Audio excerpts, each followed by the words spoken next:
We work for Mr. Tunstall as regulators. We regulate any stealing of his property. We're damn good, too. You can't be any geek off the street. Gotta be handy with the steel, if you know what I mean. Earn your keep.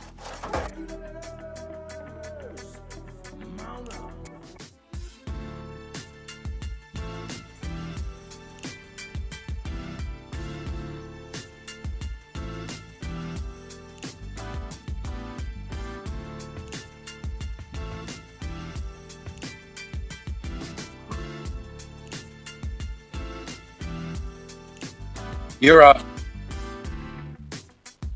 Welcome back to another edition of the Political Regulators. I'm your host, Hassan Giordano, aka Mr. Politics, back in the building. I love that beat. I could just vibe with that all show long. I'm loving that right there.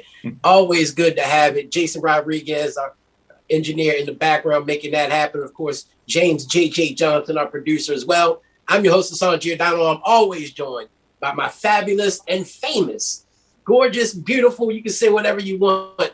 Just don't, say that she'll miss her workout. Otherwise, you're going to be in trouble. Of course, my co-host, none other than former Baltimore Mayor, Sheila Dixon. Good evening, Madam Mayor. Good evening. This has been a day. That's all I have to say. It definitely has. I'm glad we're here, though. Some of us, we woke up this morning, and I'm going to tell you something.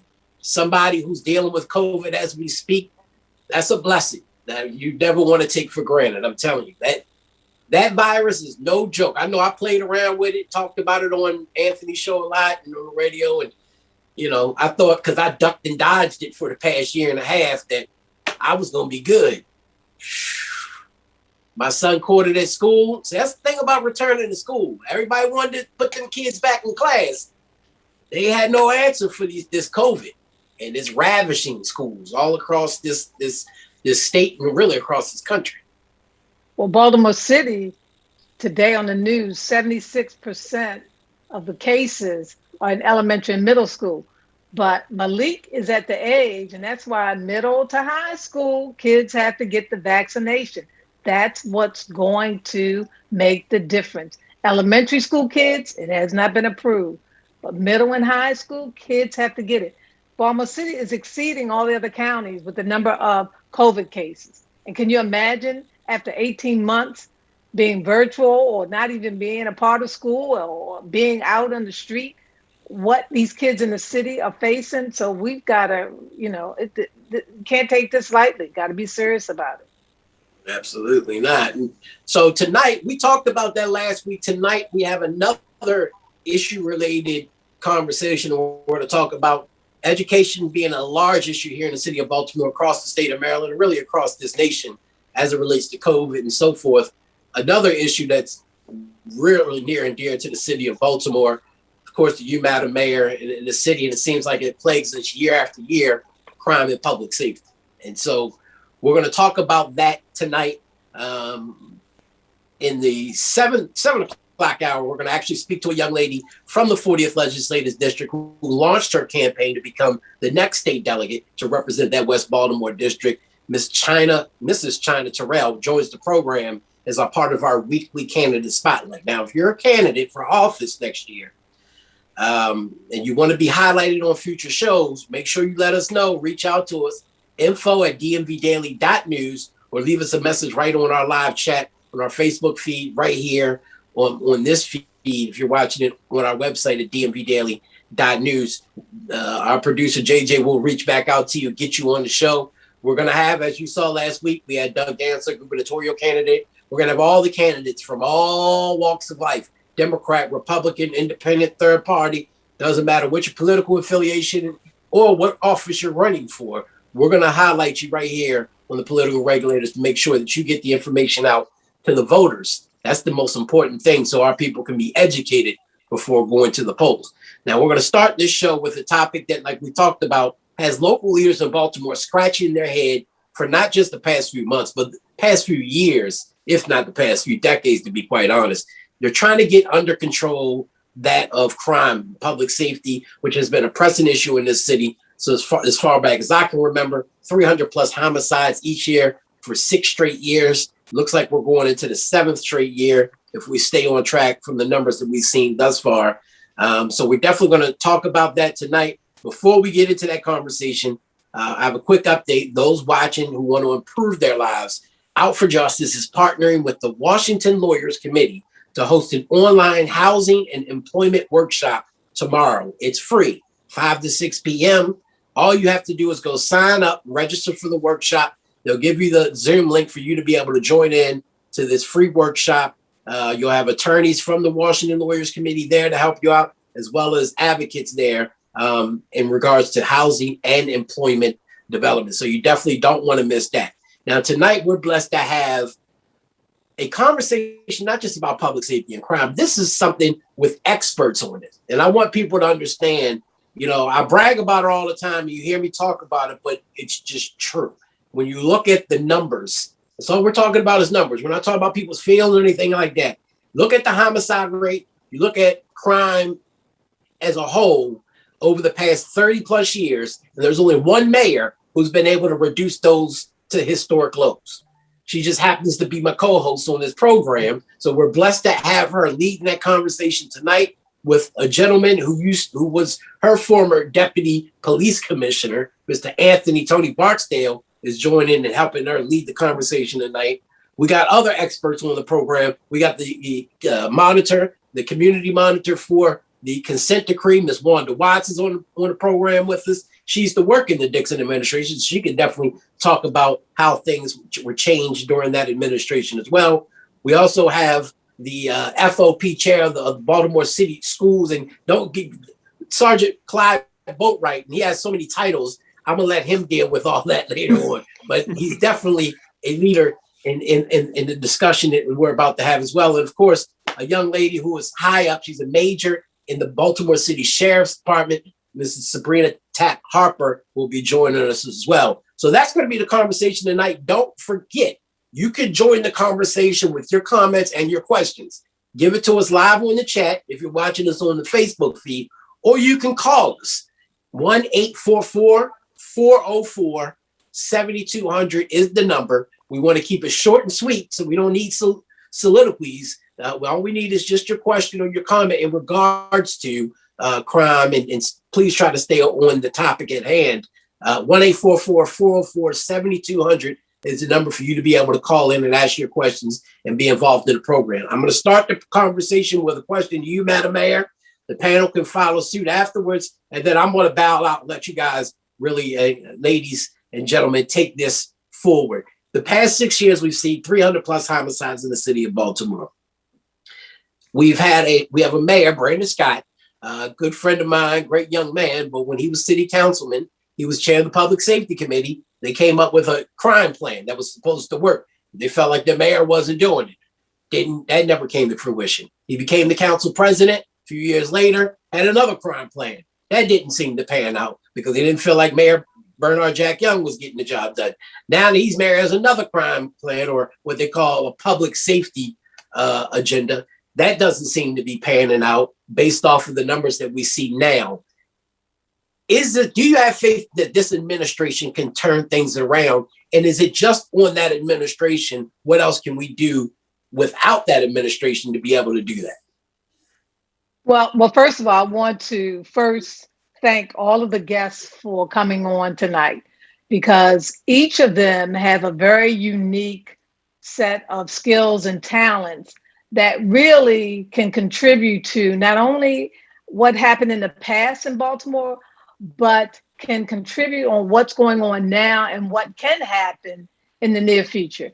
There are multiple words that I use when we talk about crime and what happened in the past and where we are now. I believe that this administration can move this needle forward.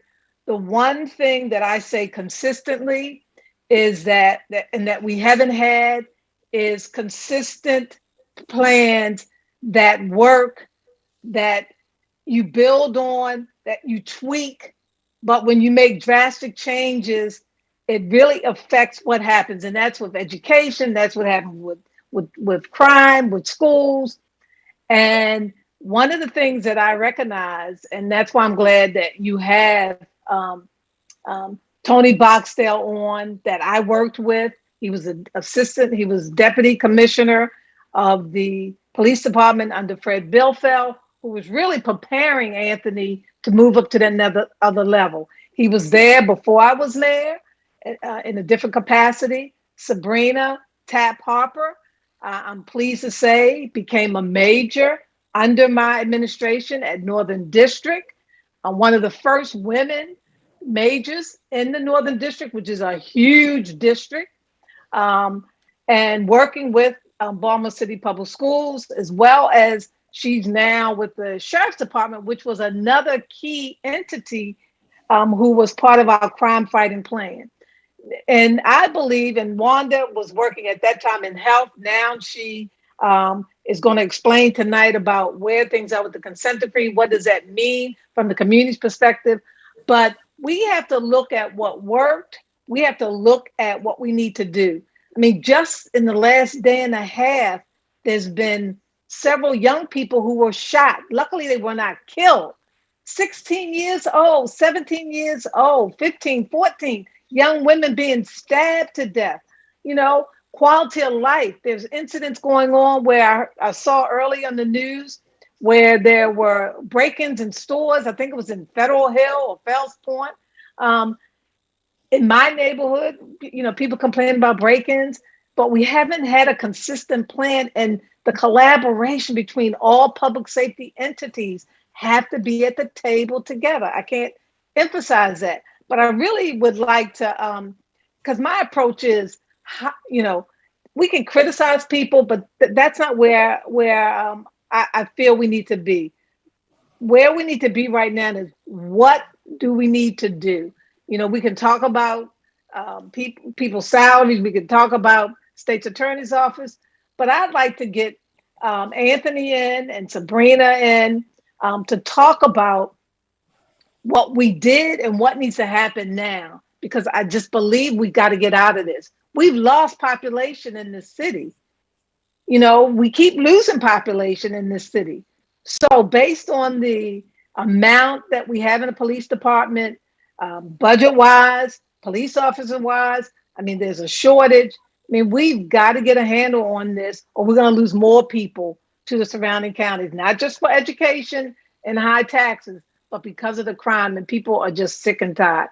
So I'm saying all this to say, I believe we can get out of this, but there's some things that have to happen, and we need some consistency, and we need all of our public safety entities at the table, looking at each other, being straight with each other, and doing their jobs. And I don't think that's happening. So, you know, at this point, I really would like Deputy Commissioner Anthony Barksdale, who's now with CNN and doing other things across this country, to really share his perspective and what we did that worked and what needs to happen now.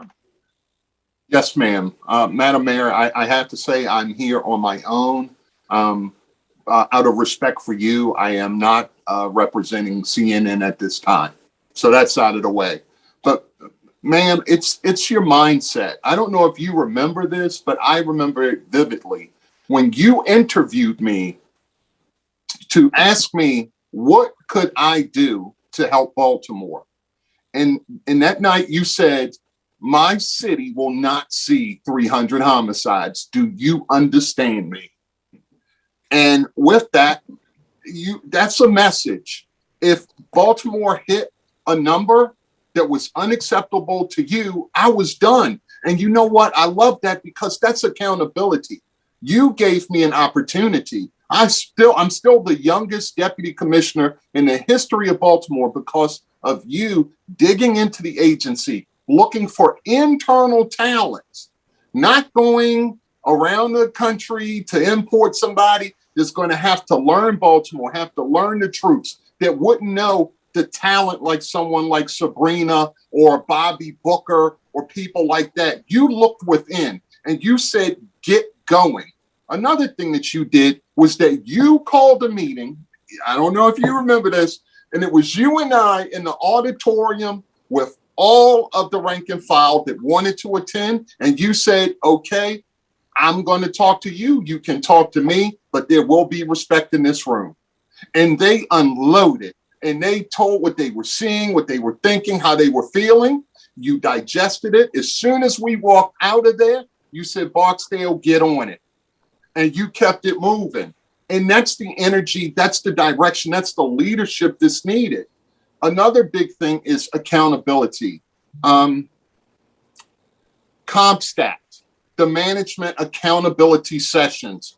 When you gave me the rank, I asked you that I be able to run these sessions with no interference from anyone. And you said, okay. And from there, we started going. And almost immediately, because I was promoted in July of 2007, by the end of the year, we had hit the brakes on it. And we kept it going in the right direction.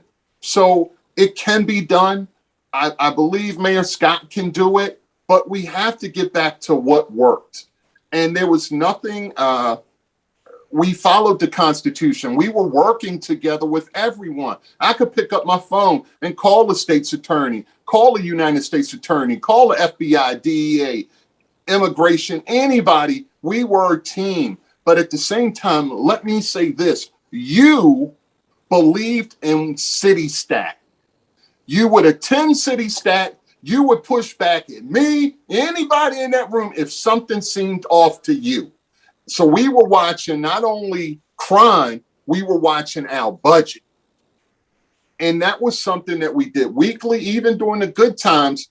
I still had to come to City Hall twice a week, but I love that you wanted accountability. And we look at 2007 through 2012, and I still feel all of that belongs to you because the plan came to a demise in late 2012. That was a plan that any mayor could have kept. And like you said, you tweak it if you want, adjust here and there. But Baltimore had it going on, and we had reduced arrest. We ended mass incarceration, which you also told me that night. You considered me for promotion. You said, I'm not locking everybody up. We're not doing that. And I said, yes, ma'am. And you said, and that night you also said, I cannot take my children being shot and killed. It's bad enough adults are dying, not my kids. And I will forever be thankful for that opportunity. And I always will remember what you did for me.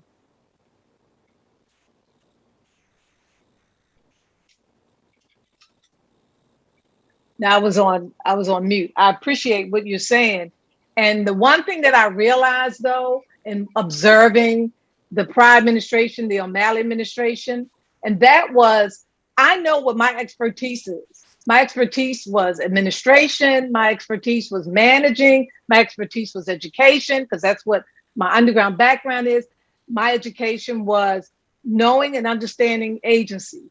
I was not a police officer. I knew that. I was not a public safety, but I knew from the human development piece of it that if we don't deal with systemic things on top of those things that needs to happen, then we're not going to get to where we need to go. I really relied on the expertise of people who were trained. I mean, you were trained, Fred, everybody in the police department at those ranks were trained to understand what need to happen. And so I think it's important that you talk to that officer on the street, and you get their feedback because they have to be out there. This gentleman that I speak with on an occasion says to me, well, it's a little different now because these young people they just don't care. I said, well, they didn't care then. But when you approach folks differently, or when you tell them it's okay to shoot someone, and we may lock you up, we may not lock you up, then what kind of message are you sending? Sabrina, I would love for you to chime in because you got promoted as a major. And I remember, I'll never forget when you take a test to become a sergeant, lieutenant, and everything. And I remember when we were going through these lists, and in most cases, African-American male and females were rarely on those lists. And what I said to the police department, and I didn't say, rig a test, or if they fail, don't put them on there. I mean, don't include them or whatever. But I said, we want a good balance of individuals that are reflective of the city. I don't know if you remember, Anthony, but when we had the increase the school, public safety school over at, I still call it Walbrook, where we had fire and police academy to get young people in there. Yes, ma'am. But you know, the drive, I just get the sense that, yeah, a lot of things have happened all over the country, you know, with brutality with police officers. And I remember when we lost police officers over the years, more so when I was city council president. I remember just attending funerals of police officers as well as other individuals. But Sabrina, from your perspective, being a major in the police department, and then talk about the role of the sheriff's department, because they also played a big part in helping us in this effort. Agreed. And thank you all for having me. This is an honor to be on this panel of distinguished guests.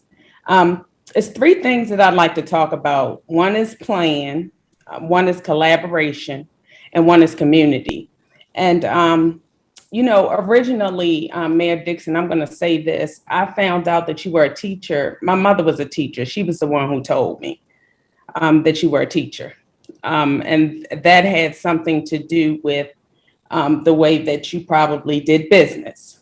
So I just want to say personally that, you know, I really respect that. And the whole idea of a plan, you know, under that regime, you always had to have a plan. If we didn't know anything else, we know how to do crime plans. We know how to put plans together. And you can't get, I know it may sound like a bit of a rhetoric at this point, but you cannot get anything achieved without a plan. You must have a plan, and you must have buy-in from your leadership in order to implement that plan and make it work. So, I'm so glad that the deputy commissioner mentioned accountability as well. There must be accountability from the beginning to the end at every level. And you need people who are going to see to it that the plan is followed through on. You know, I think another thing that I really tremendously respected about that leadership, and, you know, I think they were, you know, kind of risk takers to an extent, because no, there was never a commander of color in the Northern District. That was something, that was a leap of faith. It was never done before. So placing me there was absolutely a leap of faith. And I produced. I mean, you know, I did what I was asked to do, and then a whole lot more. You know, we brought that community quite a ways. So, you know, it was tough. something. And you were tough too, because some of the police officers said, she's tough. She's tough. I said, that's what she's supposed to be. So that's the next point I'm going to get to about that leadership. They were not afraid of people under them who said, no, I'm sorry, but I don't quite agree with that. And here's the reason why. You know, they would not penalize you for it if it made sense. It's quite possible that your plan, you could see your plan being implemented. So, you know, it was a courageous form of leadership. You know, those closed door meetings, those one-on-ones could get a little spicy. I'll say that. But, you know, at the end of the day, they respected what you brought to the table. And, you know, that's so vitally important in an organization. You just cannot have people who just say, yes, we're just going to follow this. You know, when it doesn't make sense, they have to say that. And, you know, they have to say things like, listen, experience teaches us. This just doesn't, it doesn't work. And here's why. And so that's what I think was so vitally important there. The other thing I want to quickly jump on is collaboration. I went as a liaison from housing to school police and now to the sheriff's office. That was something that the previous administration taught as well, that you will never have enough cops to put on those dots. So you have to have some type of collaboration with these other agencies. And they put systems in place to make sure that that worked. That transitions me into the sheriff's office, where we took over those protective orders and those protective orders for the whole city. Why did I know it could be done? Because it was something that I did as a district commander. So, and then meshing into a whole nother agency, I had done it previously in that department. With school police, I had done it with housing. So I already knew, I could probably make it work with another agency. So, those are some things, those are skills that were really capitalized on in Baltimore City. The third thing that I want to jump on really quick is the other hat that I wear is I am the Region 3 president of the National Black Police Association, which makes me over top of 20 states in the District of Columbia. So in our mission statement, we talk about increasing the conscience of the criminal justice system, but we also talk about increasing the awareness of the community in order to enhance the safety of the community. Listen, we can come up with plans all day long and we can get all the cops we want. Without the community, this is not going to work. And I'm so glad to see Ms. Watts here, because community policing and engagement is all a part of that consent decree summary. It's in there. Totally. So, that's a big piece of it. But it can't be community policing in the sense that we've known it in the past. It has to be, and I got this from Art Acevedo from Houston, who says that it has to be relational policing. So those deep relationships with the community have got to be established, and those are relationships that are going to last forever. They're never going to go anywhere.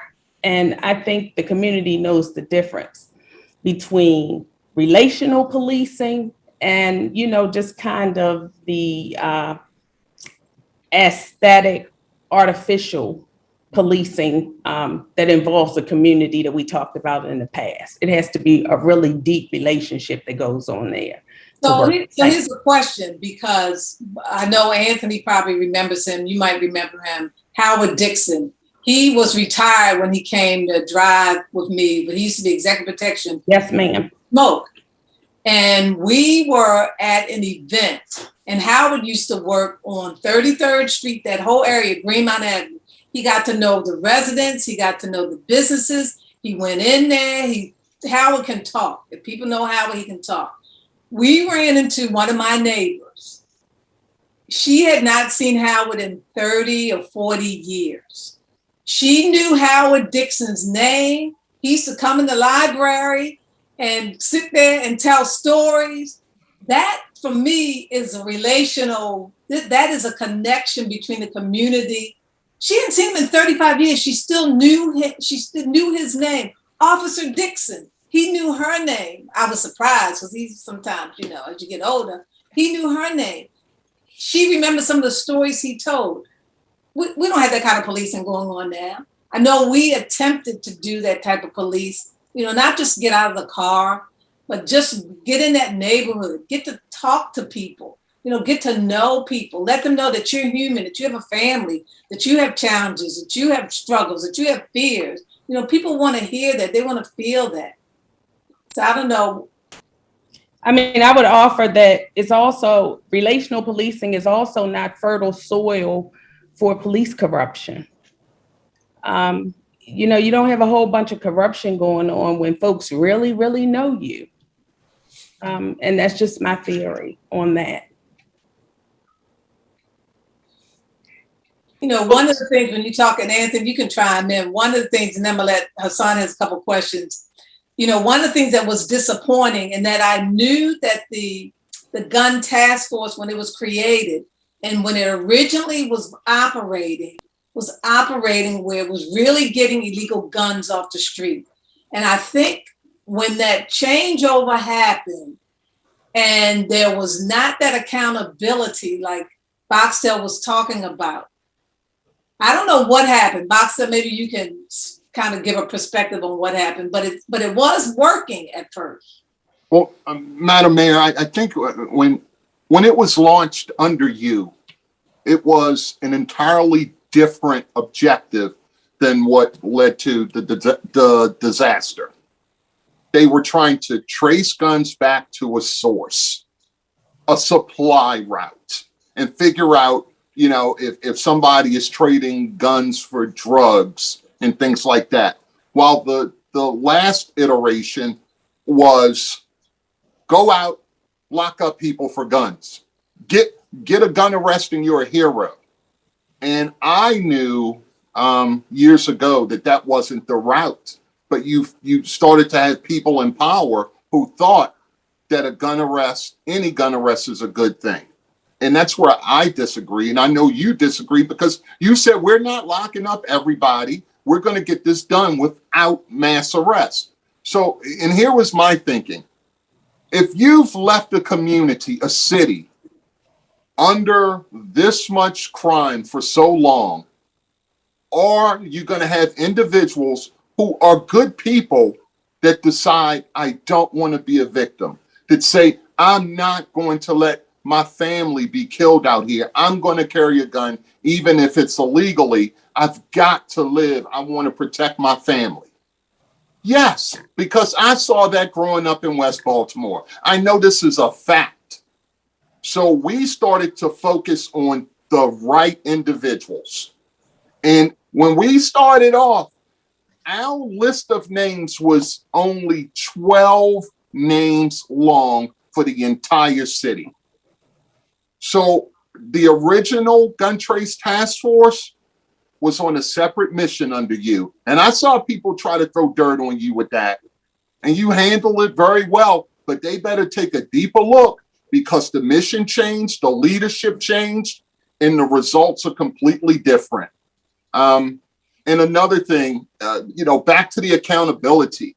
I would sit there in Comstat and I would ask questions about the gun arrest. I'd ask questions about drug arrests. And it's not popular, but I didn't care.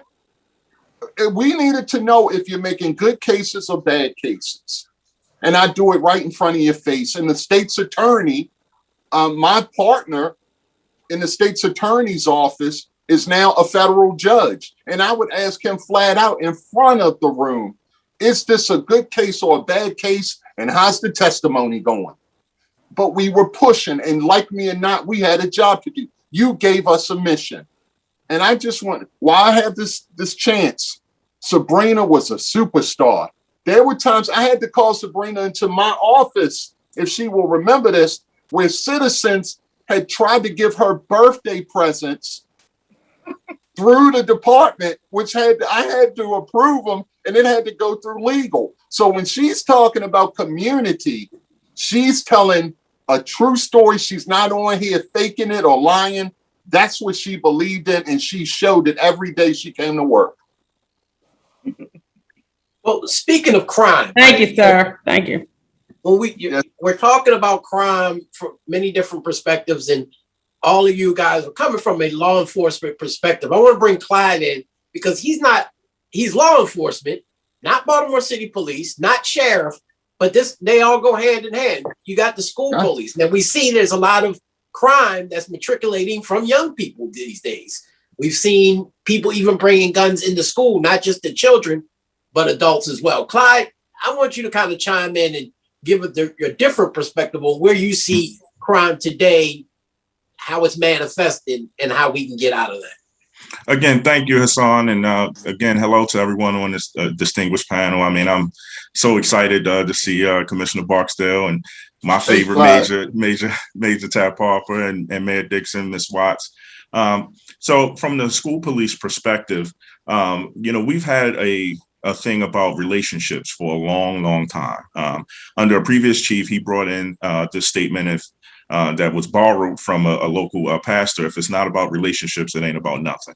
Mm-hmm. And that, kind of went through our department as a mindset. I spent 10 years at my alma mater as a basketball coach. And that was one of the things that we did to break down some of the barriers as school police officers is we served as mentors, we served as coaches, we served as the extended family for our young people.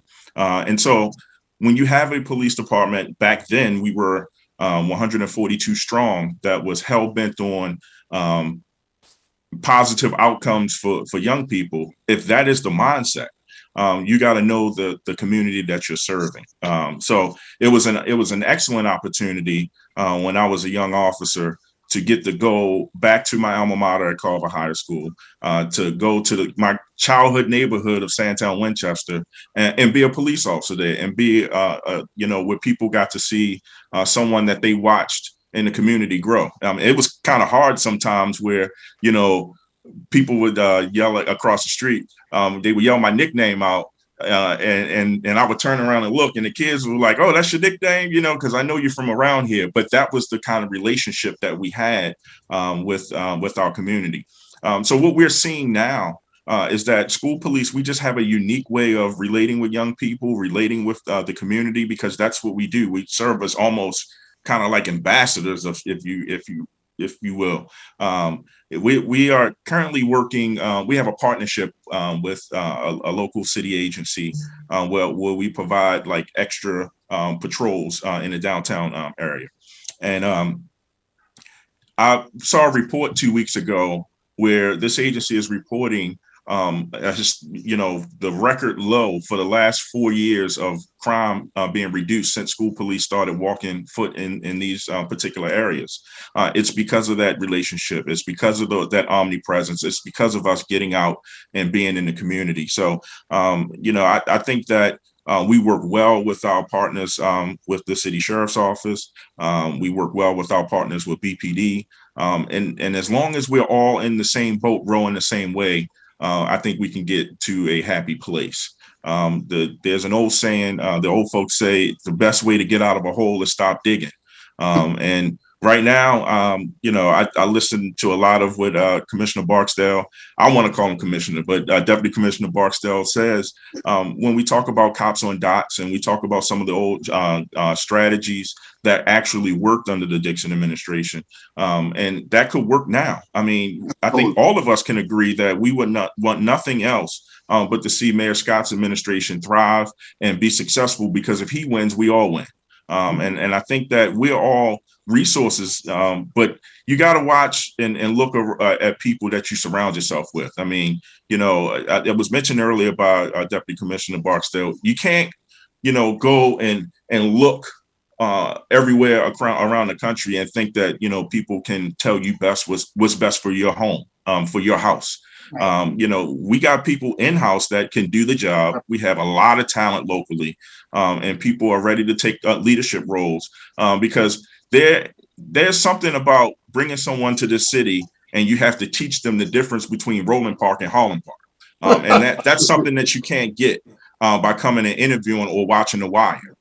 So I think that, we have a unique opportunity ahead of us to get under, right now we're sitting here on the 14th day of September with 235 homicides. We cannot allow 300 homicides to be the norm. That can't be and that's what we got to step in and say, we can't accept this. We won't accept this. 2 teenagers shot yesterday after school, 16 shootings in the last 5 days, 6 homicides. We got to get away from that. Yeah. We're hemorrhaging cops. We're hemorrhaging residents in this city. And the only way that people will come here and want to live here and buy homes here and raise their kids here is they have a safe city. Yes. So true. That is so true. It's funny. I'm trying to remember the commissioner that used to be in Washington, D.C. He went to Philadelphia. Ramsey. So I'll tell you a quick story. So my executive staff, my deputy mayors and chief of staff and blah, blah, blah, blah, all talented people. And you want people who's smarter than you. So we were doing the interviews and I loved Ham. And I'll say this, Ham was good, but Ham still was working for O'Malley and I needed somebody who was going to work for Mayor Dixon. I'm sorry. And I love Ham. But when I interviewed Fred and Ramsey, Ramsey in the interview kept talking about his books in DC and he needed a clothes allowance and all of this. I was like, damn, I didn't get no clothes allowance, but that's neither here nor there. So, and then I interviewed Fred, and Fred actually has the same birth date as my deceased brother, whose son is a police officer. But I struggled with, and they both were good. You know, both of them were good, Fred. And I was about to sign the contract. I'll never forget this day for the rest of my life. It was a Saturday. I was about to sign Ramsey's contract. And my gut said, Sheila, no, don't do this. I called him up. Oh my goodness, was he mad. If you ever heard being cursed out by somebody, he did it respectfully, but he was pissed. And I did not know that my staff behind me, when I went in and told them that Monday when I had to make the press conference, I had half of the staff that was pulling and pushing for Fred and half were pushing for Ramsey. But they didn't let me know that. But selecting Fred and Fred putting Bill Fell and Fred putting together his team with Anthony Barksdale and others was the best decision that I know that I made.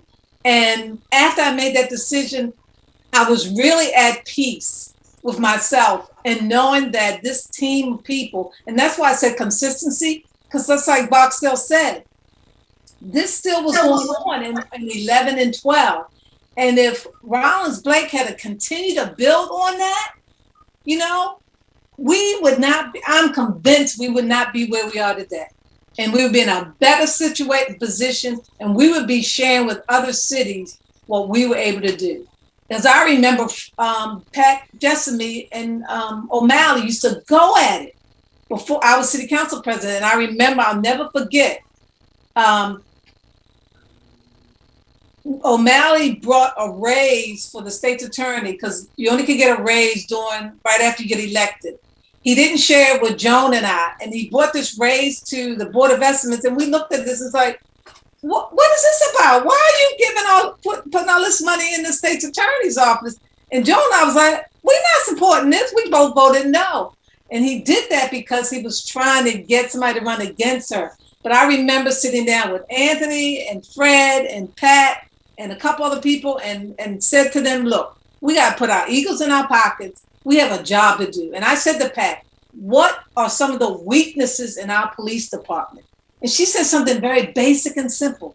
She said they're not writing their reports well enough to get these convictions. I said, so what can the state's attorney's office do? She said, we'll have a class, we'll go through it, they'll get certified. Some basic fundamental things. She sat in gun stat with us. She was in city stat with us. And initially when I was city council president and O'Malley bought city stat, I was really leery about it. I was like, is this a number game? I don't want people coming to me and being afraid that they can't share facts and truths and strengths and weaknesses. And so I pushed that.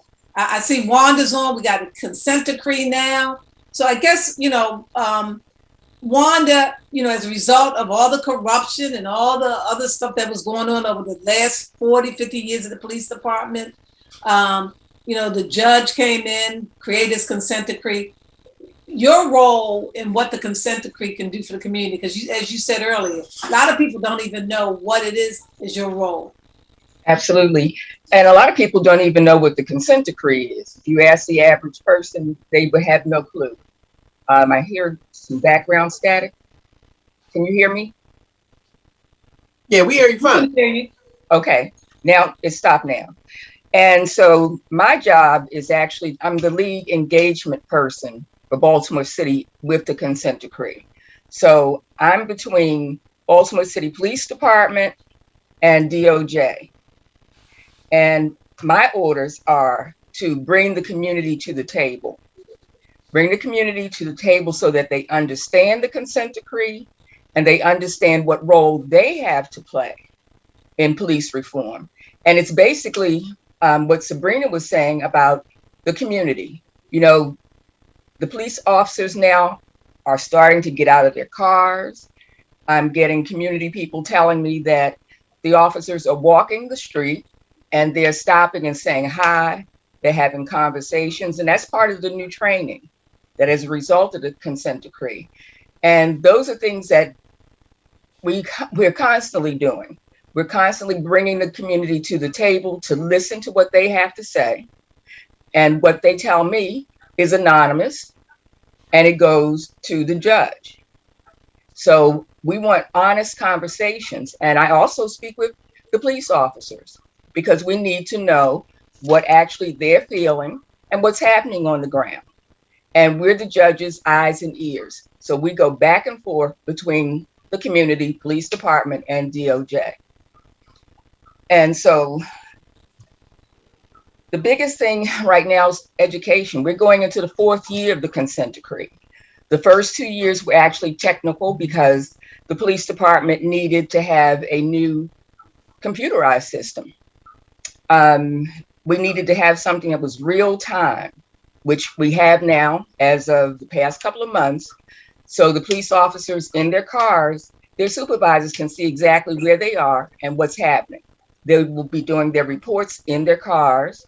They will not have to go back and fill out paperwork. Everything is computerized now, which is a plus. And so we do the same thing I did as Director of Community Outreach for the council. We do community forums.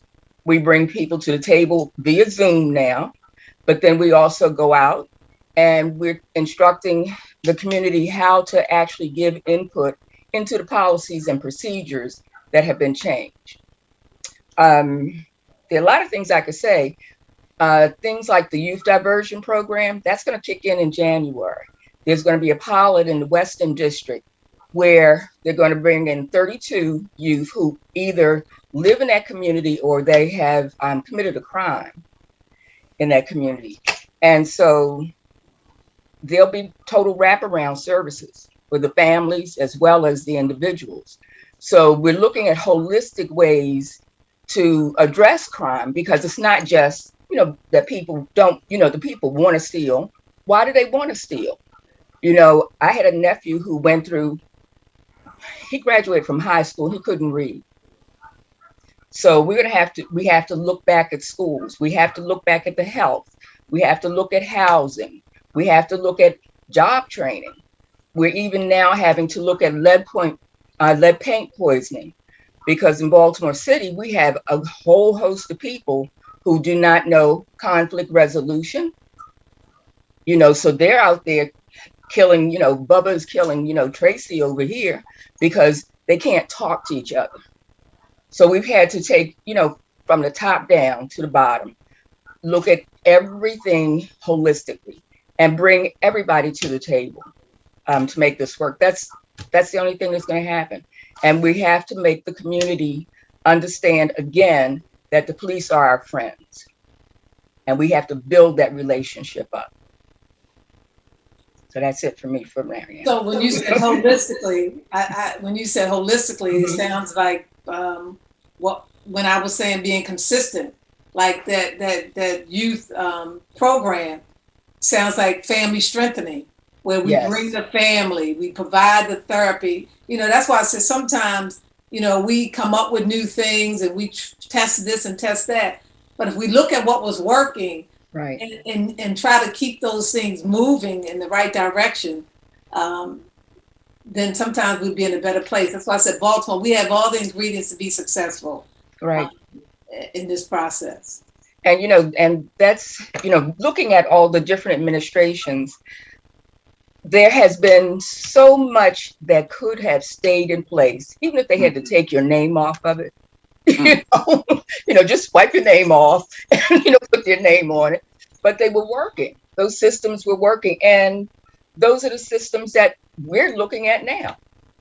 The judge had a report come to him, not a report, but a plan come to him about mental health services for Baltimore City, for emotional and mental health services. Well, what they brought to the table was like, he said, no, this hasn't worked, for you all. And so now we have a whole nother holistic way of treating people with mental and emotional health issues. It's an old plan, but it has new name on it and it's working. Actually started in June. Well, speaking of older players, and Anthony, you referenced this a little bit earlier. I got a question for the panel, and I think Anthony, you and the mayor may be able to answer this precisely. I was talking to Councilman Robert Stokes a couple weeks ago at the viewing. It was a ceremony for Bill Henry Sr., who's like a father to me. He had passed away during COVID last year, and we finally were able to have that ceremony to honor his life. But the councilman told me that they were doing something what he felt was innovative. And it's something that's before the council now, known as the gun court. And they feel like this is going to be a better way to track gun cases. And my first question is, how is that different from the gun registry that I knew that took place under your administration, Madam Mayor, and what that did in tracking and tracing those guns and bringing wraparound services to those, like you were talking about, Commissioner Barksdale, about those who did have those guns, whether they were violent offenders, non-violent offenders, and just giving them those resources. What do you think about this legislation that's before the council now about this gun court? I think right now that there are enough killers running around Baltimore that we really need to be focused there. If someone is caught with a weapon and, you arrest kids with guns that are sincerely scared because their neighborhood isn't safe or somebody they know just got shot. If you want to work that out with them, that's fine. But it really has to be well thought through by the police department and by the prosecutors. And if they're going to get services, they better be good services. And who is going to check on these kids once they're released? Yeah, that's a good point. That's just like the gun registry. We would have a team, parole and probation, a whole team would go out and not just check on them, but also if they're not doing anything, get them engaged and involved in some resource or some service or some program. Because we talk about job training. There's a lot of job training that's out there. There's a lot of money coming to the city, but you got to be consistent. You got to stay on them. You got to show them that there's other options and other opportunities, despite their environment. Right, because they feel like their thing is, it's going to be a deterrent for people because they got to go to clubs. Like, no, it's not. These kids know now if you get caught with a gun, you're going to go to jail. But most of them realize that they're not being prosecuted the way they were before. And they may serve a year over the jail and then they're coming right back home. So what's the point of not carrying a gun? Right.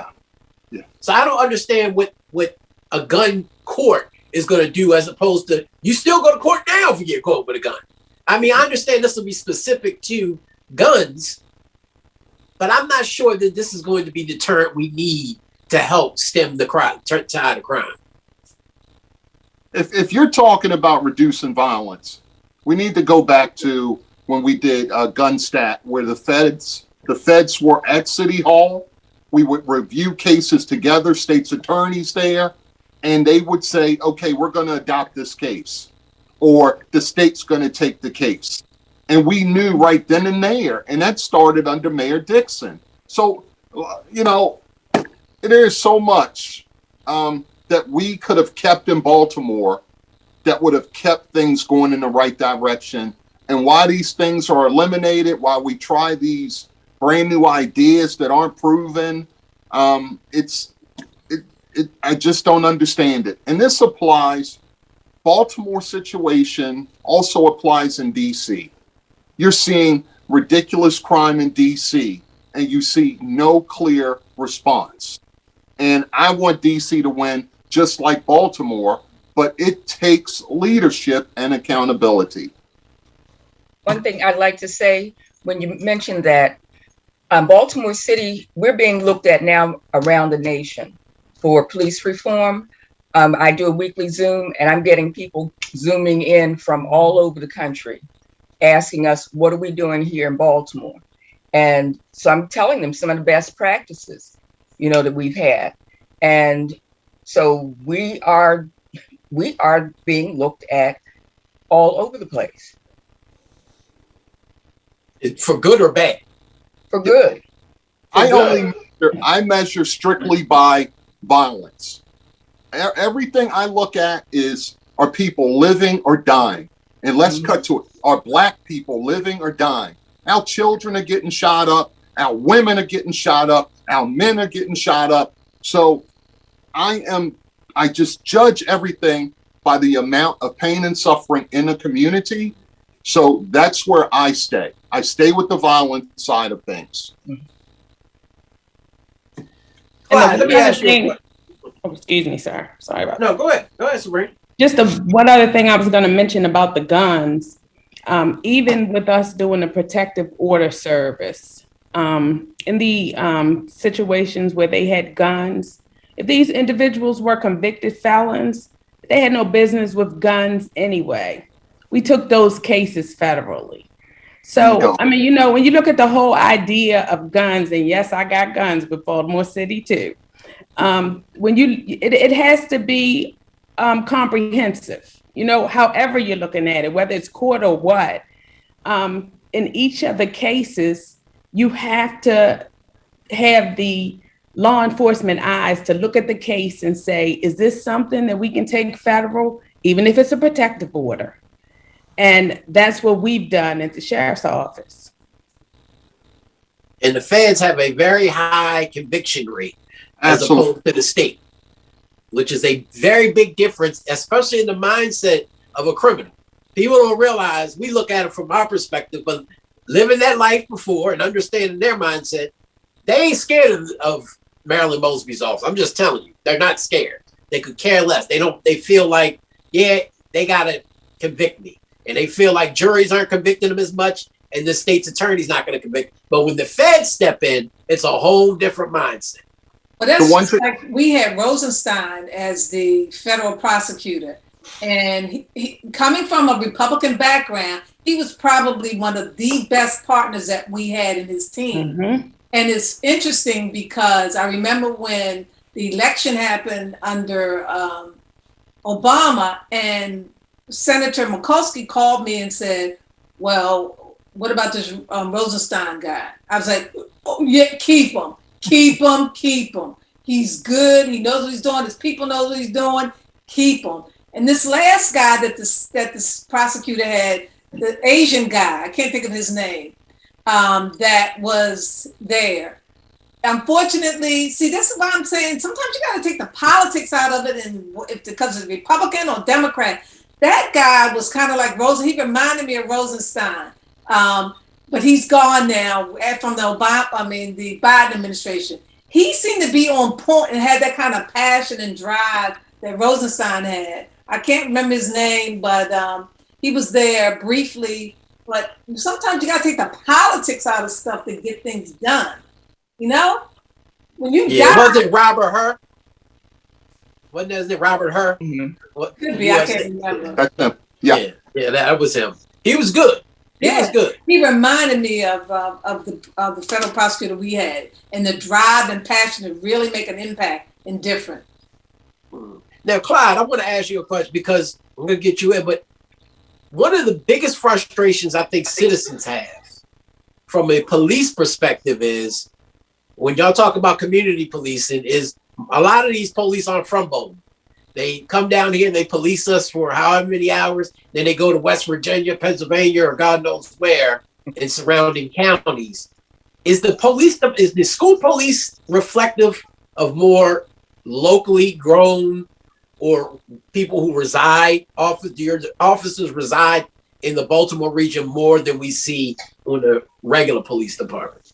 Baltimore City School Police is 98% African American, 70% are Baltimore City residents, and 60%, or maybe a little higher now since we have some new recruits, were educated in the Baltimore City public school system. So they've come through the system, they are raising their families here, they live here, and they're serving here in this community. Wow. Amazing. And we can't get the police department to do that? Hey, so here's one thing, and I think this may be a funny thing. when I was up for promotion to deputy commissioner, a certain mayor that is on this Zoom call said, there will be no promotion if you do not live in my city. So it is important. It is an important issue, but with the problems with hiring police officers right now, I think we need to rethink that, because if you're willing to come to Baltimore and serve the citizens, then I would be open to that, regardless of where you're from. Times have changed now. And I love what Clyde just said, and I wish it could be for every department, but we have to be open to those who are willing to come to the city and give their all. That's just me, my opinion. Yeah, and right now there's a shortage nationally because of what's happened. But I think having that academy that we had for police and fire and paramedics at the high school level, I think was a huge contributing factor to attract young people from Baltimore City to be part of our police department, our fire department, our paramedics, because even in those agencies, you have people that live in Pennsylvania and other places. Generally, people are going to live where they can really save money and where they can find the best schools. That's why we've lost population, let's face it, in Baltimore City. People leave the city because when their kids get a certain age, they can't afford these private schools. They want to live somewhere where they can get a good education for their children and they don't have to pay high taxes. And so there's a balance in what has to happen. Well, we need to definitely find that balance, and hopefully this administration finds that balance real soon, because we're losing too many lives too quick. And as some of you said earlier in the program, most of them are young, under the age of 30, unfortunately, and it doesn't discriminate now. It's so many more women being killed these days than it has been in the past, and children, for that matter. You know, back in the day, the old gangsters used to have a principle: no children, no women around. Even when they talked about violating the law, they wouldn't do so around certain individuals. So unfortunately, those principles no longer apply. But I want to thank everybody. We got to wrap it up. We got a young, dynamic state delegate on the line waiting, and I know we're running a little bit behind, but I want to thank everybody for coming on this program, because this has been this is something we're going to have to talk about on a regular basis, because it's that important and things need to change. And the only time you change them is if you consistently harp on it, give fresh ideas, new, fresh perspectives on things. And you ladies and gentlemen are the ones to give that perspective. You can best believe those under the Scott administration are watching this program and will watch this show and listen. And I hope take some advice and some notes to write down to be able to change some things moving forward. So thank you, ladies and gentlemen, for coming on the program tonight. Yeah, I agree, Hassan. And we have to do this again, and particularly with talking about solutions, but also the public also has to be educated as well about the various roles of agencies and levels of government and what your role and responsibilities are, as well as with the FOP. We didn't get into the whole FOP aspect of it, but you know, there was a partnership there with the Fraternal Order for Police because of communicating a plan with them, letting them know, sitting down, saying, we're not going to tolerate this, you know, we're not going to accept this. This is how we're going to have to work together. So I really appreciate your input, your insight, and your commitment, even still today for the city of Baltimore. Thank you, ma'am. Thank you, ma'am. Thank you, Madam Mayor. Good evening. Appreciate y'all. Thank you.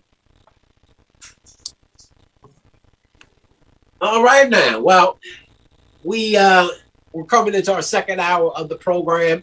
And of course, every week, like we said, we give you a candidate spotlight.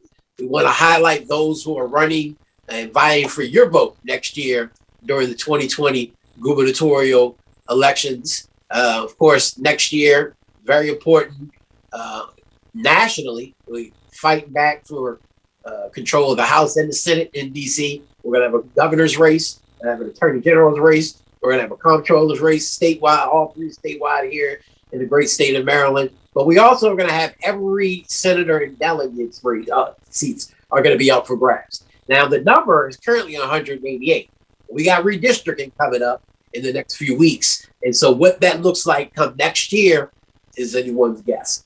But one candidate that we know that will be running, regardless of the seats that'll be up for grabs in the 40th district, is a young woman by the name of Mrs. China Terrell, who's joining the program tonight. Welcome to the political regulator. Thank you so much. Thank you, Hassan. Thank you, Mayor Dixon. It's really exciting to be here with both of you, truly. Thank you. Well, we're honored to have you. I want to say, you launched your campaign over the summer with a message of economic empowerment. And I did. It's for those who continue to, let's be honest, get the short end of the stick. For those who don't know, who weren't there at the announcement, who didn't see it, who are you and what is that economic empowerment message that you're trying to get across as a candidate for the next delegate? Sure. So my name is China Terrell. Sometimes you'll see my full name, China Boak Terrell. And I am running for delegate in the 40th district. Our campaign is all about making every single resident in our city safer, healthier, and wealthier. So your safety, your health, and your wealth. And when it's kind of like baseball, in all honesty, Hassan, if you think about what is it that gets baseball teams the win, it's the runs. And so in a city, what is it that makes people safer, healthier, and wealthier? What is it that makes them feel empowered to go after life, liberty, and happiness? It's income. It's income. And so in Baltimore City, a lot of times people talk about affordability. But the truth is that Baltimore is actually a very affordable city. The problem is that people in Baltimore do not make enough money. And so then therefore the city doesn't feel affordable, and so our campaign is all about taking affordability to the next level. And that for us is the ability to build wealth, because affordability in Baltimore without the ability to build wealth doesn't mean anything. And that's why, I completely agree with Mayor Dixon. People leave because they don't have schools that they feel are the right fit for their kids. And they don't feel that they can build wealth in the city. They go somewhere else to build wealth. Madam Mayor? Oh, you're on mute. So as a delegate, how would you do that? You're a legislator at the state level. How would you do that? Sure. So the number one thing that I think that we have to focus on is our Black neighborhoods. So our low-income Black neighborhoods, we've got to focus there. And as a delegate, we can not only marshal state resources to help focus there, but we can also articulate a vision. And we can also work with those neighborhoods to let people know what it is they're missing out on. So for example, this past COVID season, there was a huge panic because downtown was 24% vacant. And so the state legislature hurriedly got together and they found $50 million and they put it toward downtown to help downtown, to get businesses there, to address the vacancies. But guess what? Long before COVID, the vacancy rate in these Black communities has been nearly twice that. And that's the opportunity that the Baltimore City delegation has. That's what I would be championing as a state delegate, making sure that we have that urgency and that energy around putting in place policies that make sense, making sure that we have people in office who understand the economics of Baltimore and know how to make our economics work for our people. We need more of that in this city, because we can do all that we want for downtown, but as long as the majority of our population is suffering and struggling and not able to build wealth, we'll not be able to change the narrative on the city. And I have so many friends who, live outside of the city, who don't want to come into the city at night, who don't want to come here and have dinner. And there are a ton of great people who have stayed. But the reality is that people have been voting with their feet, and they have been particularly since 2015. And so we have to be honest about that. Baltimore is right on the cusp of greatness. And if we just are able to say, hey, let's put together our thinking on how markets work. Let's put together our thinking on the economics of the city. And let's answer the economic questions that families are answering and asking and trying to figure out at their kitchen table.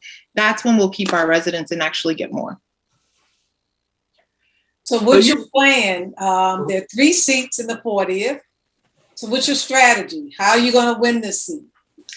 Shoe leather. So no one knows me from Adam, although I've been working in the city and doing work that I'm extremely proud of for the past 5 years. You know, I am not an incumbent. And in fact, I believe that, you know, it's time for a change. And so the only way for me to win this race is by shoe leather. And so I hope that everyone listening to this podcast will go to ChinaTerrell.com and that they will put in their email so that I can keep in touch with them. I hope that you will contribute $3, $5. If you feel generous and want to throw in 100, throw in 100. But really the only way for me to win this race is by shoe leather. And the things that I want to talk about, in all honesty, people are going to say, well, isn't that a city issue? Shouldn't you be running for city council? And the answer is no, I'm running for delegate because cities have only the power that the states give to them. And in actuality, the levers that I think that we need to pull in order to give people the ability to build wealth, the General Assembly actually shares responsibility for. So taxes is a huge issue.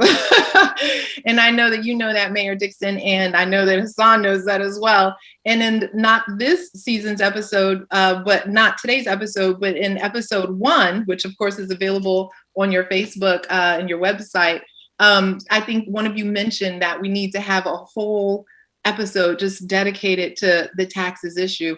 But so that's something that the General Assembly actually shares authority with, you know, the city council and the mayor to regulate. However, the General Assembly would, of course, not trample the right to self-determine or to say what the taxes ought to be, but they still have the authority to talk about it because it's an authority that they actually share. And so that's a really important platform. And it's something that a lot of residents don't understand. And I get that a lot of residents don't understand, or it's not at the top of their radar, because more than half of the people in the city don't own anything. And so when you have more than half of the people in the city not owning anything, even though the median sales price of a home in Baltimore City is 46% below the national median sales price, that's something. And so that's a conversation that has to happen at every person's door so that they can understand that they actually should be owning and that there's a reason that they're not. And it is our anti-competitive environment that is actually the underpinning of structural racism in Baltimore. It is the anti-competitive environment. So why don't you share about the efforts over on the east side that you've been working on as relates to the what is, I didn't want to say food desert, but yeah, so the Baltimore Pump House, exactly. Yeah. So what I do in my day job is that I run a nonprofit. I'm a CEO. Truly, I'm a corporate lawyer, and I used to be a foster mom. But I had a life-changing event in 2005. I had emergency open heart surgery, and I didn't know whether I was going to live. I wasn't necessarily supposed to live from it. So I just committed to myself that if I lived through it, then I was going to not have corporate law be on my epitaph, but that I was going to do for my full-time job what I was doing in my volunteer work. And so that's exactly what I did. And so I went from being a corporate lawyer to now leading a nonprofit. And the work that we're doing, and really it's for Baltimore. We chose a partner community so that we could test to see whether it works. And I'm going to tell you that it's really hard. And I don't every day know whether I can make it work. So I'm just going to be honest about that. And that's also part of the reason that I'm running. Over on the east side in one of our partner communities, I lead a $27 million redevelopment project, which basically what we're doing is we are taking a small campus, 4.1 acres. It was a brownfield, horribly environmentally polluted, had been owned by the city for over 100 years. Our nonprofit took it. I had to raise $3 million just to do the environmental cleanup before we could even touch a single building. So we did $3 million worth of environmental cleanup on 4 acres. And then what we're working to do is, in the first wave of development, bring in small businesses and amenities. And that's typically not the way it happens in Baltimore. In Baltimore, there are 2 models for development. The first one is that you choose an area that you want to invest hundreds of millions of dollars in, and you condemn it, and you move out all of the families. And then you say to a developer, here's your blank slate. All of the people who lived here have gone somewhere else because the investment wasn't for them. The second way to develop is to say, we have hundreds of millions of dollars to invest in this community. We are going to keep all of the low-income people here, but we're going to focus on programs and services and affordable housing. And that doesn't work either, because only affordable housing and only programs and services, it doesn't help. It doesn't build value in that neighborhood. It doesn't build market value, right? Because while some of that is very needed, it's not going to make the grandmother's house value go up to be living right next door to adult literacy or to drug counseling. So we have to have something that balances the development in that neighborhood, and that's small business. It's amenities. And so our innovation, working together, very closely together with the state of Maryland, with so many partners, is to say, look, we can bring small businesses and amenities into a low-income neighborhood at a way earlier stage.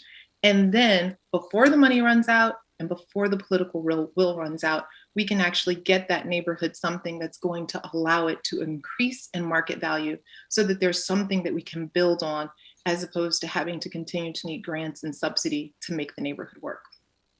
So hopefully we can get those small businesses, the tips and pilots that these big developments and corporations were getting.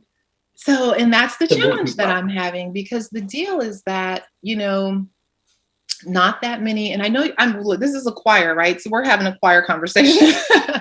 The low-income Black neighborhoods and the low-income kind of this is where you have to have the political will, and it can be done. Those pilots can be done in those neighborhoods. Oh, absolutely. And I know that because I can give example after example where we did that, and I've been over. I visited that site, and I would have thought by now, based on a number of sources that have come to the city, that this thing would be taking off. So, it's interesting that it hasn't. And that's part of the frustration being in Baltimore, because I think the concept, what y'all are attempting to do, and those amenities that are needed there, and it's right on the cusp of what is down by EBDI. There's no reason. There's no reason, but I can tell you what the reason is, right? And it's not a legitimate one. But when I say, the system, if you will, people, whomever is out there, are so used to funding programs and services in Black communities that when you say we're doing a restaurant, or we're doing small businesses, or we're doing this, people get confused by it. They don't understand it. They don't think it will work. And instead of funding it for success, people look at the risk on their own balance sheet and they only want to put in a little. And that's not a strategy that works to actually build market value, to create the market in these low-income neighborhoods. Our project is $27 million. I'm 5 years in. I've raised only 13.5, which means I have 14 million more to go. We have such incredible support from a number of different areas, but getting that last 14 million in, I'm going to say it's definitely an impossibility, but God is faithful and I'm committed to it, because I just want to, if we can't solve this issue there, then where can we solve it in the city of Baltimore, right? And so a project that is only $27 million should not be on a 10-year timeline for completion, period.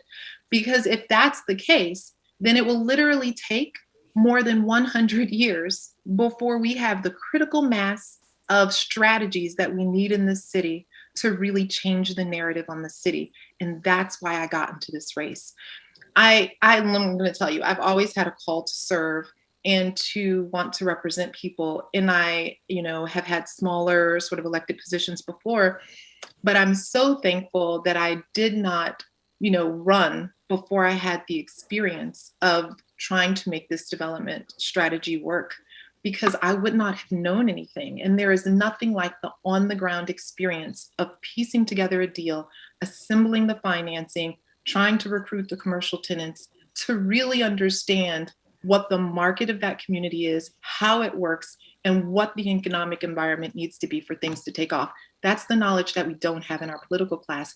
That's why I'm running. And I hope you will go to ChinaTerrell.com and really take a look at what we're doing. It's gaining traction. It's taking off. We're talking about things that others just aren't talking about. And we have results to show that we can do this. We just want a larger platform to do it. Well, speaking of governance, you sent out an email recently to supporters about integrity in governance. Mm-hmm. Yeah. And one of the issues of the three most highlighted were your support of open primaries. I support open primaries, yes. And I know that that's probably like a landmine kind of a thing to say in a democratic city. But what we need is strong voter participation. I support open primaries, meaning that everyone from any party can run in the primary. And then the top two winners go to the general. And that means that in the last mayoral election, Mayor Dixon and Mayor Scott would have gone to the general. And Mayor Dixon would have won. We all know she won in the primary, but we ain't gonna go there. But it's an interesting concept that I've always believed in. Everyone engaged. Yeah, I get every voter engaged. Yeah, I think that's an excellent concept, and I think we need to change where independents, Republicans, where you can vote for whomever during that time. And on top of, we need to, at the state level, with I know we're going to be talking about redistricting another time. We could potentially lose a district based on population, but even at the local level, at the city council level, we don't need 14 council members. Are you applying for any of that $640-some million? I do intend to apply for it. I intend to apply for it to support the strategy that we're just now talking about. I tried to go after other monies, federal monies, and it looks like at the moment that may not work out in the way that we hope. And so I definitely plan to apply for that, to complete the job center that we're doing and to show that you've got to have small businesses and amenities as part of the first wave of development in a low-income Black community. You can't just do affordable housing and then we'll get to businesses. The political will and the money just never make it. And there are too many systems in these communities that are on life support for only one of them to come back online and then be enough to get the entire community to the next level. The data is all over the place in terms of how that strategy just doesn't work. Well, since you're in favor of open primaries, which is good, I'm going to put you in a spot. When it comes to running a city, it's not all ideological, right? We'll run the city into the ground. I'm going to put you on the spot. Ideology. I'm going to put you on the spot for a second because there's an issue that's similar that'll be introduced. We have sponsors on now. In 2011, I had the pleasure of introducing a charter amendment in Baltimore City that the council passed. The voters ended up passing by over 80%, which lowered the age from 21 to 18 to run for city council. Because you're 18, you can register to vote for these so-called leaders. You can go to war and die for your country at 18, but you couldn't run. Would you support legislation on a state level that would lower the age to run for delegate and senator from 25 and 21 to 18?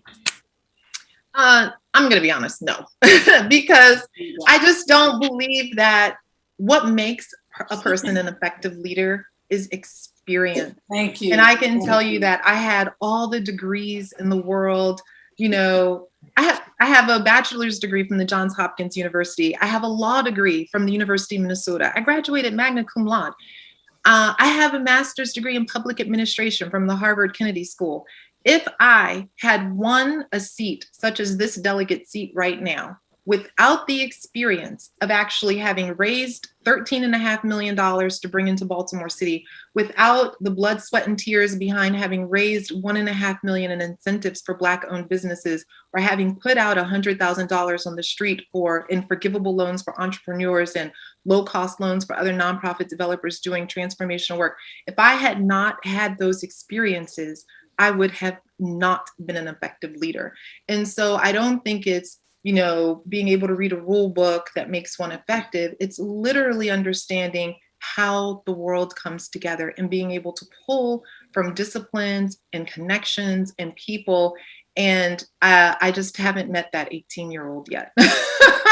I agree with you, Donna. I agree with you. I don't even agree with that at the city council level. But So you're telling me that they can serve their country and die for their country? They can vote for you. Well, first of all, I don't even want folks to go to war. I don't support military. And at 18 years old, I don't think that's a good idea either. So I don't. But why do y'all think that's why it's so much political apathy amongst young people? Because instead of trying to get them involved in a political process, which would get their friends involved because they're going to support them, not saying, look, you might be right. I haven't met an 18-year-old yet who's even run for the council seat since the law's been ineffective, but you still got to get them elected. And I doubt most people would vote for them. But give them the chance. You can get them involved, and just like we created at the council level, the youth commission. A lot of those young people that was my bill. That were in the youth commission during that time are now in leadership roles across the city, or doing other things, or being elected. So what if they came through the youth commission from 15 to 18, and now they run for office? They've been on the youth commission for the past 3.5 years. Y'all talk about young people. Remember, our Senate president was in his 20s when he was elected to the Senate, mind you. Bill Ferguson wasn't very old when he got elected. Neither was Brandon Scott and a whole lot of other people. So being young isn't a bad thing. No, they weren't 18. We're not saying being young is not a bad thing. And just like China said, and I agree, but I also believe that you need to have that experience. And you might get that experience at a young age. And so somebody who's gone through a youth commission or involved in their government relations, or like the algebra program, when they had to come down and advocate for budgets and do things like that. Okay, I mean, that's a little different. There are some unique young people that could potentially do that. But the bottom line is, no matter how old you are or young, when you go into these public offices, if it's at the local level, at the state level, you've got to understand what your role and responsibility is, and what your role and responsibility is as relates to your constituent. And that is missing. I'm sorry. Something has happened. The younger they're getting, the less they seem to be responsive and working. Mm-hmm. Look at this council. I mean, if we think about what is it that we need as a city to win, right? We need higher incomes. Incomes drive an appetite for education. Incomes drive improved health outcomes. Incomes, when you have a higher income, you tend to behave in safer ways and live a safer life. But how do you get higher incomes? You have to have people who really understand the economics of the city. And that comes with experience. It comes with on-the-ground experience. Not everything can be taught through a textbook, and not everything can be taught in school. And I really believe that to be the most effective candidate, the pedigree and the degrees just honestly don't matter. It's what have you done? What have you delivered? What are your results? Can you do it in this low-income community? Because bringing about economic development that is for the people in a low-income community in Baltimore is entirely different than doing it downtown, than doing it in even a distressed downtown. It's counterintuitive. and the same economic principles that one would expect to apply don't necessarily. And I think people really just have to have an understanding of that. That's what we're missing in the city in order for the city to really win and for the residents to win. So if elected on day one, do you know what committee you would like to serve? Obviously, you won't get to choose. That'll be up to the speaker. But what committee you would like to serve on, and what issue in terms of legislation would you tackle day one? Well, I can tell you that right now I'm really concerned about our older adults. I'm concerned about our older adults because they are facing rising costs in terms of healthcare, and a lot of older adults are facing high prescription drug costs. I know too many people, and when I knock on doors, I see wonderful people like my grandma, my great aunties, and they may be the last few residents standing on a completely vacant block. And then at every single corner, you have, the drug game. And it floors me. It floors me that we would treat our elders that way in this city. And so I literally just truly have a heart for the older adults. But no matter what the committee is, every committee can be viewed through a lens of how do we use this policy to raise incomes. Education raises incomes because it makes people more productive. Bringing about more youth programming, making sure that if we need to make the schools great. Let's just make the schools great for the kids who are there and not say, oh, middle class, upper class parents, the schools can't be great because you took out your kids. No, the schools need to be great for all of the kids who are there right now. Bring those kids a horseback riding program. Bring the kids a martial arts program. Let's have 2 state-of-the-art, world-class career and technical education centers so that seniors are graduating with their certification as a senior. We know from the data that the most effective dollar spent is getting the certification at the high school level, not after high school, not post-secondary. So let's do what we need to do, because we can't replicate all that equipment, and all of that expertise in teaching those vocations across many, many schools. So we just need to have 2 schools to serve the entire city, and then the kids go to those schools and do half-day programs. By the time they're seniors, they graduate with their certifications. Whatever committee it is, the lens is, how do we use the policies that this committee will put out to raise the incomes of the people? And so for me, I have a heart for older adults, making sure that they're safer and healthier and wealthier in this city. But whatever committee I would have an opportunity to serve on, I can tell you my lens will be increasing incomes. All right. Ms. China Terrell, thank you so much for joining the Political Regulators. Thank you. I want to tell people to go to my website, chinaterrell.com. We need change. As I'm knocking on the doors, people are telling me that they don't feel safer than they were 4 years ago. This is a problem. They don't feel that they have more options in the schools than they did 4 years ago. That's a challenge.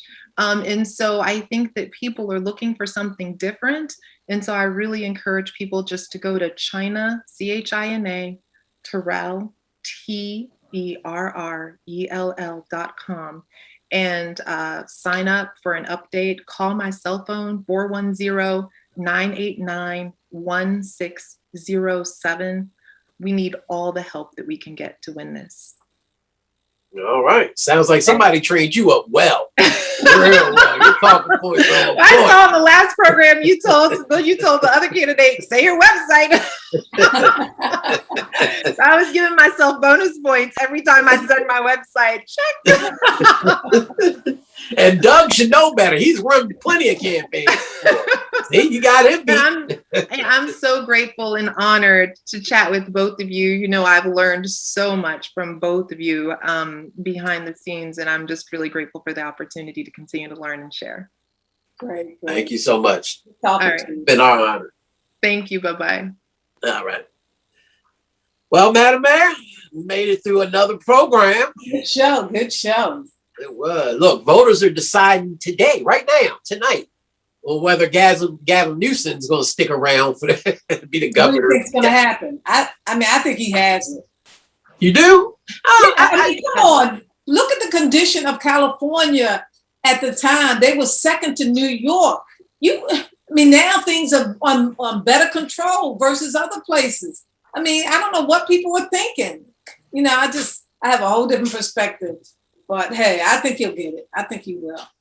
Yeah, I think, like you said, when we see on a national level, they say when you go at war, it's hard to take out a sitting president because we're at war and people want to stick with it. I think you're right on that because we're at war with COVID and everything that's going on.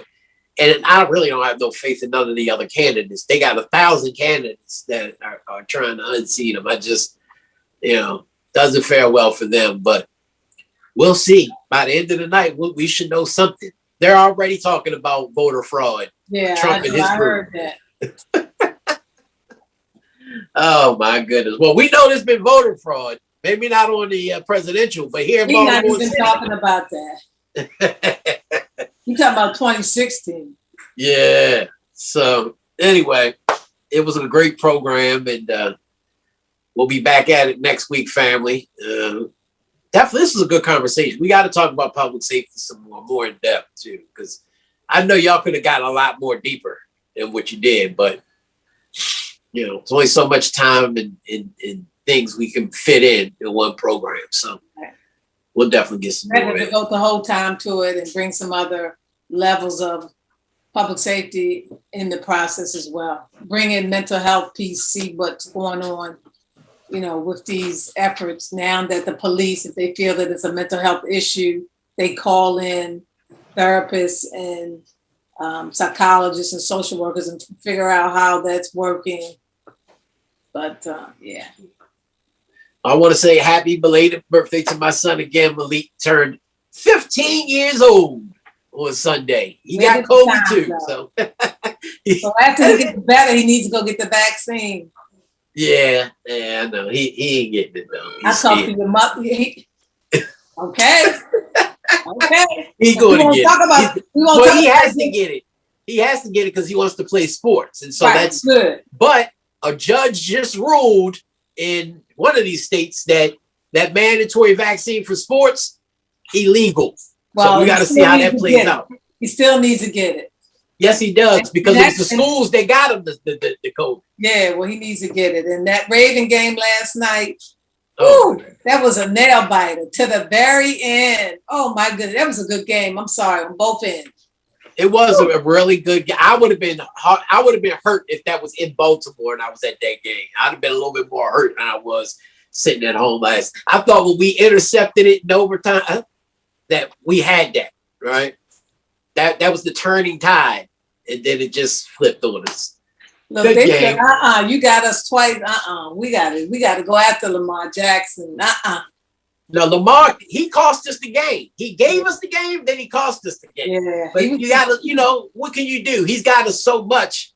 You can't hate him. You know what I mean? Like, you can tell he was hurt. He was upset, but. Yeah. Well, I can't wait for this Sunday. I'll be off of quarantine and down at M&T Bank Stadium. The Chiefs come to town. Woo! Now that's gonna be a game. Yeah, you have to wear a mask, or on the inside you have to wear a mask. Yeah, only on the insides. If you're on the as long as you're outside in the stadium, you don't have to wear one. But if you're inside on the second ducks and stuff like that, you have to wear a mask. Okay. So we'll see. All right now. All right. Certainly been a pleasure. See you next week. Okay, though. All right, family.